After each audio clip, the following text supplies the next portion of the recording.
जम्मू काश्मीर पहलगाम रे आतंकवादी बर्बर कांड पर भारत पाकिस्तान मध्य कूटनैतिक उत्तेजना आहुरी वृद्धि पाई। एही समय रे पाकिस्तान पूर्वतन वैदेशिक मंत्री एवं पाकिस्तान पीपुल्स पार्टी मुख्य बिलावल भुट्टों विस्फोरक बयान सामना को आसी। बिलावल भुट्टो सिंधु जल चुक्तिनामा संपर्क में भारत को सीधा सड़क धमक दे कहते मु सिंधु नदी कूल ठिया होई भारत को कहवाकू चाहे जे सिंधु आमर एवं यह आमर होई रहिबो नाही तो आमर पानी एही नदी देई प्रवाहित हेबो नहले सेमानक रक्त एथिरे प्रवाहित हेबो। भारत विश्व बैंकर मध्यस्थतार 1960 रे स्वाक्षरित सिंधु जल चुक्तिर पुनर्विचार प्रक्रिया आरंभ करिछि।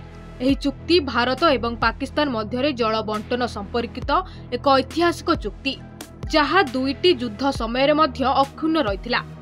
किंतु क्रमागत आतंकवादी कार्यकलाप एवं पाकिस्तान असहयोग भूमिका जोगु भारत एबे एहाकु स्थगित रखिबाकू निष्पत्ति नेइछि।